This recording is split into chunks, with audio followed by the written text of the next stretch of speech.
Boa noite a todos. É um prazer estar aqui novamente na live do A Caminho da Luz. Hoje nós teremos o nosso irmão Luiz Sérgio, fazendo a palestra de hoje. Inicialmente agradecer novamente, em nome da diretoria do Centro Espírita A Caminho da Luz, pela participação de todos, pelo apoio que nós estamos tendo e que nós possamos, em breve, estar aqui no salão juntos de novo. A página de abertura de hoje, do livro Fonte Viva, pelo Espírito Emmanuel, psicografia de Francisco Cândido Xavier. A lição é a número 132 e o título é Tendo Medo. E tendo medo, escondi na terra o teu talento. Isso está em Mateus, capítulo 25, versículo 25. Na parábola dos talentos, o servo negligente atribui ao medo a causa do insucesso em que se infelicita, receber a mais reduzidas possibilidades de ganho, contar apenas com um talento e temer a lutar para valorizá-lo. Quando aconteceu ao servidor invigilante da narrativa evangélica, há muitas pessoas que se acusam pobres de recurso para transitar no mundo como desejariam, e recolhem-se à ociosidade alegando medo da ação. Medo de trabalhar, medo de servir, medo de fazer amigos, medo de desapontar, medo de sofrer, medo da incompreensão, medo da alegria, medo da dor. E alcançam o fim do corpo como sensitivas humanas, sem o mínimo esforço para enriquecer a existência. Na vida, agarram-se ao medo da morte. Na morte, confessam o medo da vida. E, a pretexto de serem menos favorecidos pelo destino, transformam-se gradativamente em campeões da inutilidade e da preguiça. Se recebestes, pois, mais rude tarefa no mundo, não te atemorizes à frente dos outros e faze dela o teu caminho de progresso e renovação. Por mais sombria seja a estrada a que fostes conduzido pelas circunstâncias, enriquece-a com a luz do teu esforço no bem, porque o medo não serviu como justificativa aceitável no acerto de contas entre o servo e o Senhor. A página muito própria, para o momento que nós vivemos, que o medo não paralise as nossas ações no bem, que o medo não impeça o nosso progresso, a nossa persistência em sermos melhores. Que nós possamos vencer o medo e, com isso, vencer também na vida e vencer espiritualmente. Convidar vocês, então, para fazer a prece de abertura, elevando o pensamento até Deus e rogando: Senhor, Mestre querido, amado Jesus, querido irmão, te agradecemos a oportunidade de estar aqui mais uma vez para o aprendizado do teu Evangelho. Permita, Senhor, que tudo transcorra dentro da tua paz. Abençoa cada família que esteja nos assistindo. Abençoa, Senhor, essa casa de caminho. Abençoa, Senhor, a todos os trabalhadores, tarefeiros, frequentadores e os novos amigos que nos conheceram agora virtualmente. Abençoa todos, Senhor, onde estiverem, e que possamos estar na tua paz e sem medo, Senhor, de sermos felizes. Na noite de hoje, então, nós teremos o Luiz Sérgio falando sobre o tema O Jugo de Jesus. Boa palestra a todos.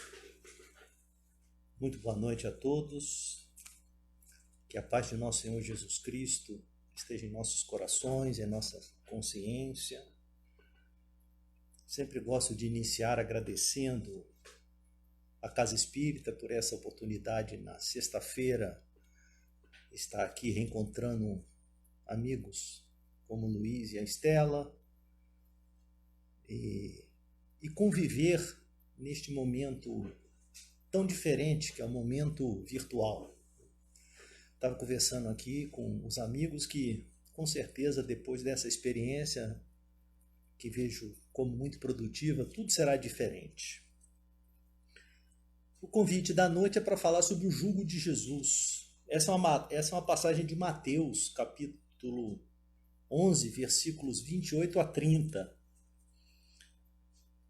Nessa passagem, Jesus estabelece uma condição muito interessante e faz um convite. E eu vou pedir licença para vocês para ler a parábola. Diz assim: vinde a mim, todos os que estáis cansados e oprimidos, e eu vos aliviarei. Tomai sobre vós o meu jugo e aprendei de mim, que sou manso e humilde de coração. E encontrareis, portanto, descanso para a vossa alma, porque meu jugo é suave e o meu fardo é leve. Esse convite de Jesus é muito interessante. E eu queria promover aqui uma primeira reflexão. Como que acontece normalmente quando você vê alguém necessitado? Normalmente, qual é o movimento que nós fazemos quando alguém está à espera que aquele que vá socorrer vá na direção do que precisa? Mas o convite de Jesus aqui é diferente. Ele sabia que nós somos necessitados, mas ele não vem na nossa direção. Jesus nos convida para que nós possamos ir em direção a ele. E isso tem algo muito interessante, porque na verdade, quando formos analisar o que significa o jugo de Jesus, vamos entender que exatamente esse movimento em direção a ele é uma pré-condição fundamental para conhecermos o conteúdo moral do seu evangelho. Eu não sei se vocês lembram, antigamente o carro de boi, você tinha normalmente bois na frente, você colocava aquela peça de madeira, a canga, que tinha um objetivo fundamental de subjugar os bois para que eles não saíssem do caminho. Então o jugo ele tem um caráter de submissão, um caráter de obediência.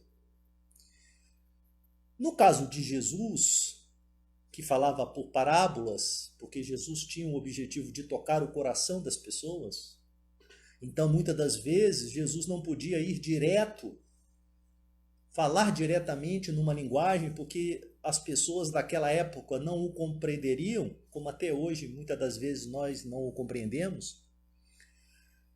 O jugo de Jesus, resumidamente, fica claro que é o seu conteúdo moral.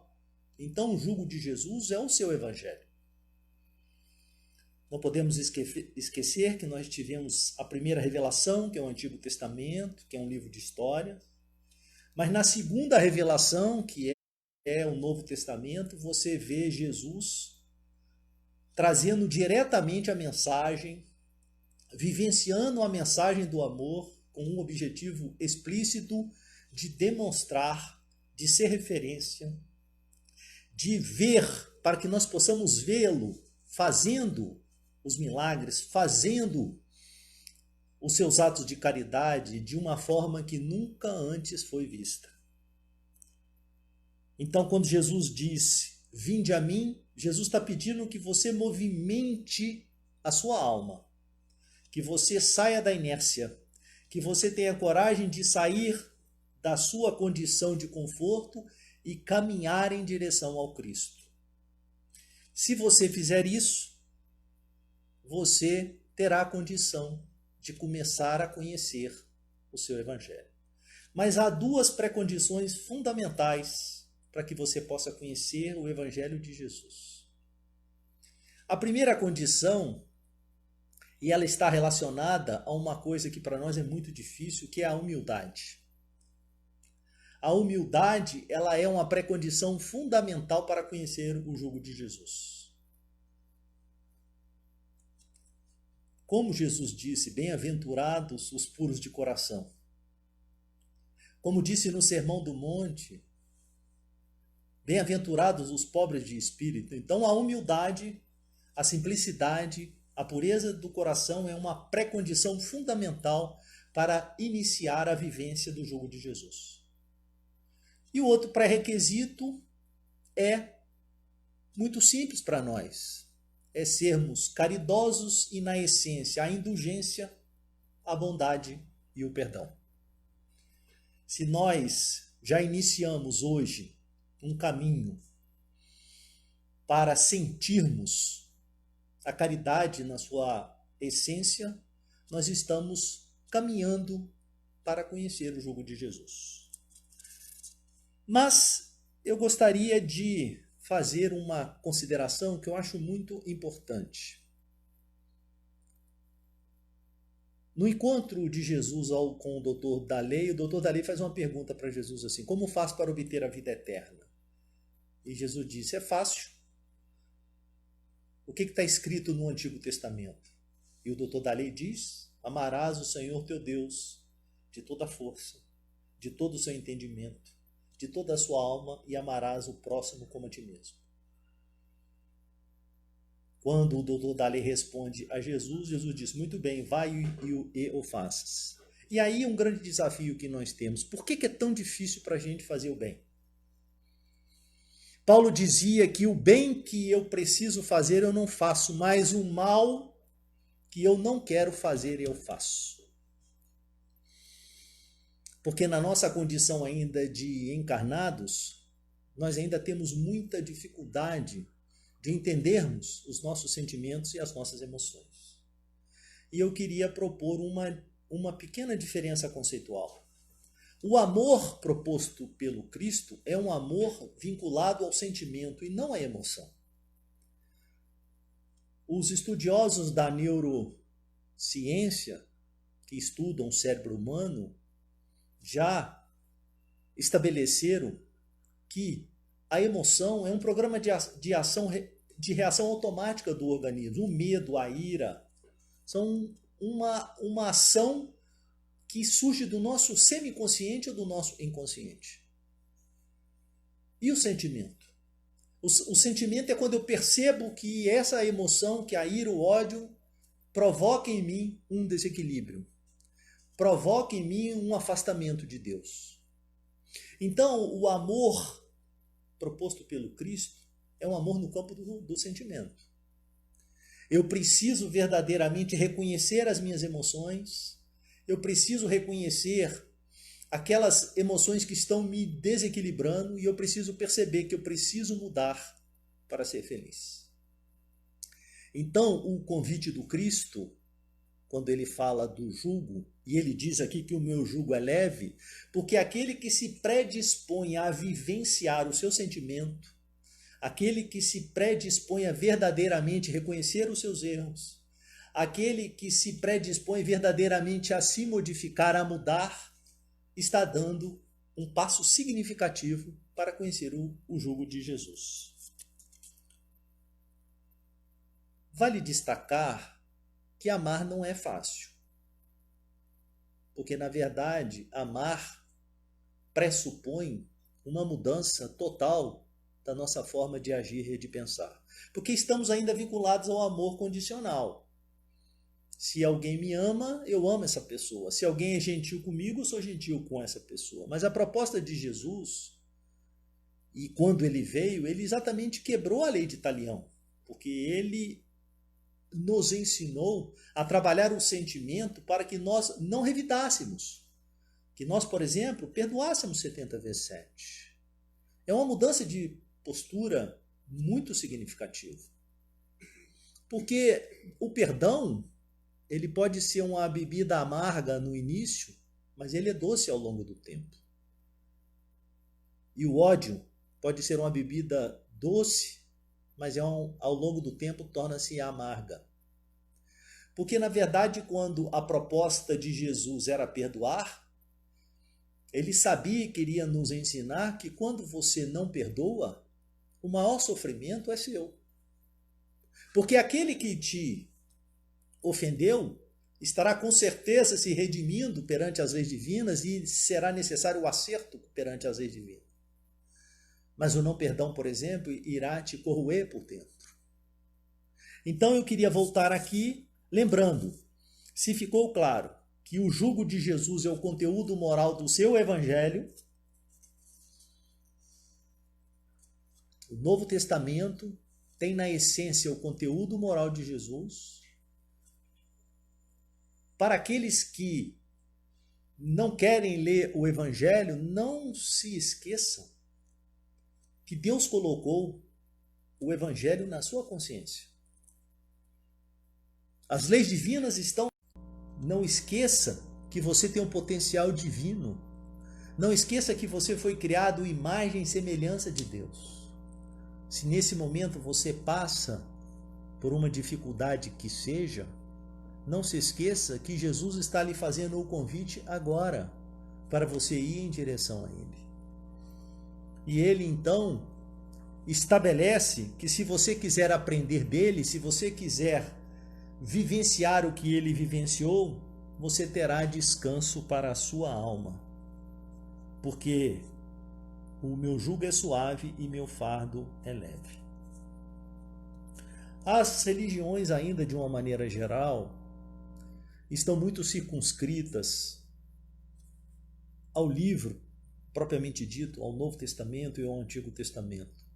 Mas não podemos esquecer que a proposta de Jesus é uma proposta muito mais do que só conhecer.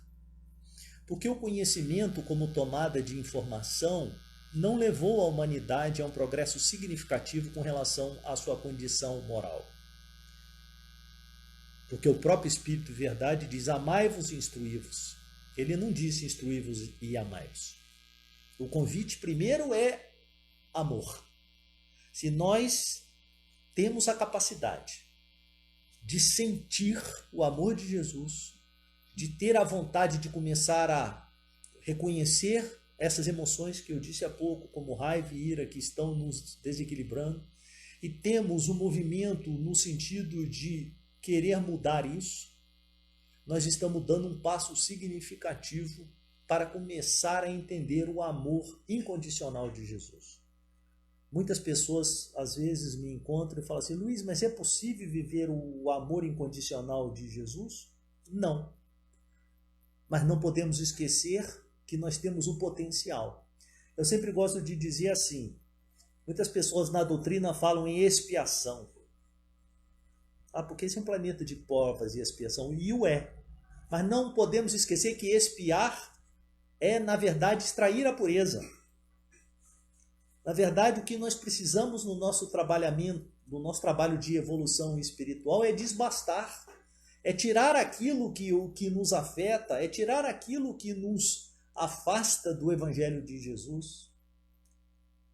Como disse Rodin foi o escultor que fez o Pensador. Todo mundo conhece aquela imagem do homem sentado com o queixo e a mão assim.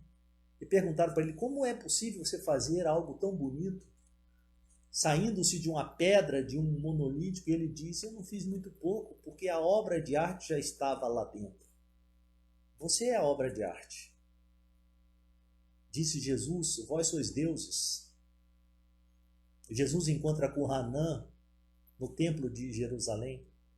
E acontece algo muito interessante, porque Hanã pergunta a Jesus o que Jesus estava fazendo ali, e Jesus disse: estou em busca do reino de Deus.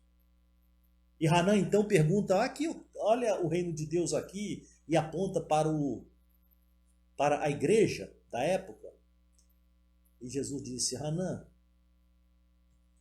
o reino de Deus não está entre quatro paredes. O reino de Deus é obra divina no coração dos homens. Então, na verdade, o reino de Deus está no seu coração, está no meu coração. O que nós precisamos apenas é trabalhar o nosso coração. O Evangelho e as obras do Espiritismo, como a terceira revelação, são muito ricas. Mas nós ainda temos uma dificuldade de sair do campo cognitivo e caminhar para o campo emocional, para o campo do sentimento. Nós, às vezes, nos enganamos de ler as obras espíritas, por exemplo, muitas das vezes decorarmos as questões do livro dos Espíritos, e os palestrantes, quantas vezes saímos da palestra e vamos para a nossa casa e não conseguimos colocar em prática aquilo que verbalizamos. penso que Jesus está, sim, avaliando o nosso movimento, o nosso desejo de modificar, mas ele com certeza não está fazendo apenas estatísticas de quantas palestras virtuais que a Casa Espírita fez, quantas pessoas estão estudando o Livro dos Espíritos, quantas pessoas estão vindo nas palestras. Penso que Jesus, na sua essência, está querendo ver no nosso dia a dia se a semente que ele colocou em nosso coração está gerando frutos.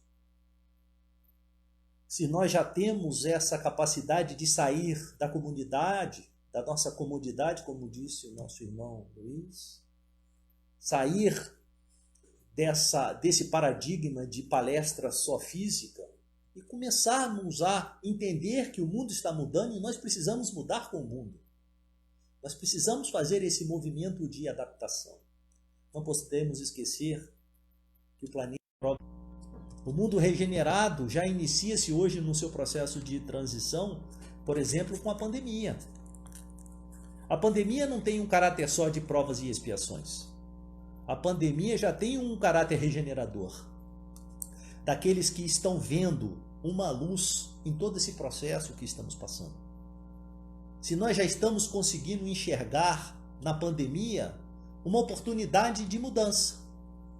Porque muitos enxergam a pandemia apenas sobre aspectos negativos, e tem muitos aspectos negativos sim, a morte das pessoas, o sofrimento, mas observa só quantas oportunidades nós estamos tendo na pandemia de, por exemplo, de nos relacionarmos dentro da nossa família. Aquela conversa que não fazíamos e agora estamos fazendo. A oportunidade de nos conectarmos com outras pessoas que antes eram apenas rede social e hoje são pessoas que já estão interagindo conosco no nosso dia a dia. Então o convite de Jesus é suave. E Jesus, então, imagino eu, que tem visto na humanidade, sem dúvida alguma, uma melhora muito pátria o anjo guardião do Brasil, o espírito de Ismael, preocupado com o que acontecia no Brasil na época da escravidão, porque Ismael foi que conduziu, entre aspas, o Cristo para transplantar a árvore da Palestina para cá. E aconteceu algo muito interessante. Quando Ismael começou a ver a escravidão de negros e índios, a matança, Ismael pede uma audiência com Jesus. E pede para que Jesus interceda com seus anjos, acabando com a escravidão no Brasil. E Jesus disse para Ismael: Ismael, até eu que sou um Cristo, não posso interferir no livre-arbítrio das pessoas. Que mensagem é essa? É que tudo o que está acontecendo dentro de um planejamento divino. Não se esqueça que Deus é amor. Não se esqueça que as suas leis são leis amorosas. Não se esqueça que o planejamento seu, da sua reencarnação, que hoje o que você vive foi tudo obra de um planejamento. Que a nossa vinda, que o nosso retorno é obra de planejamento. Então não tem absolutamente nada fora do controle. Quem está no comando é Deus. Quem está no comando é Jesus, o governador espiritual do planeta. E aí, Jesus disse que nós possamos ter a fé do tamanho de uma semente de mostarda, uma semente pequenininha que se transforma numa árvore frondosa. Esse é o conceito de fé. Fé não é só acreditar em Jesus. Porque eu posso acreditar numa coisa hoje e posso não acreditar numa coisa amanhã. Mas o conceito de fé é o conceito de entrega. Estamos predispostos a entregar a nossa vida a Deus? Estamos predispostos a entregar a nossa vida ao jugo de Jesus? Estamos predispostos a começar hoje a vivenciar o seu Evangelho? Então, irmãos e irmãs, o convite está aí colocado a todos. eu tenho certeza absoluta que há um plano maravilhoso e amoroso de Deus para cada um. Cada um tem um tempo, cada um tem uma fase da vida. Muitos chegarão mais devagar, mas todos, absolutamente todos, serão anjos. Então gostaria de agradecer mais uma vez a Casa Espírita, agradecer a você que está aí agora, nessa sexta-feira à noite em casa, nesta meia hora, quase meia hora que está dando, da oportunidade de nos ouvir. Lembrar que somos intérpretes e que, portanto, nem tudo que falamos necessariamente precisa ser uma verdade absoluta, mas o nosso objetivo é compartilhar com vocês nessa noite um pouco da nossa vivência e sabendo que Jesus, que os benfeitores espirituais estão sempre ao nosso lado. Obrigado. Vamos pedir então a permissão para realizar a oração. E eu gosto sempre de dizer que a prece tem 3 objetivos básicos. Em primeiro lugar, agradecer a Deus, nosso Pai, a Jesus, nosso Mestre. Agradecer aos benfeitores espirituais desta casa. Esta casa que tem como nome principal o caminho. Agradecer pela essa divina oportunidade de trabalho, a divina oportunidade de servir a Jesus.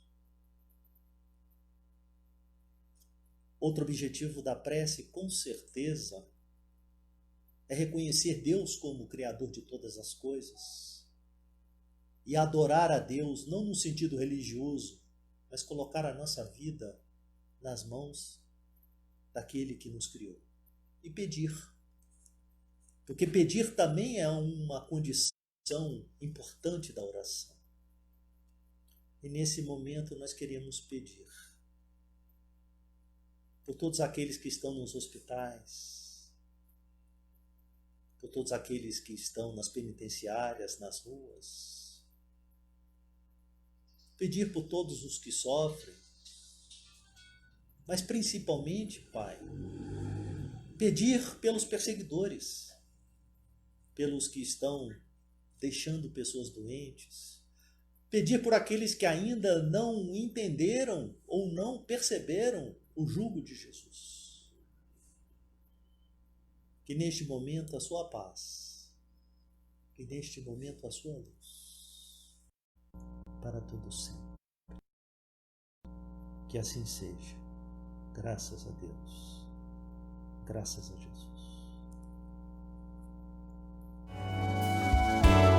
A fé é bálsamo pra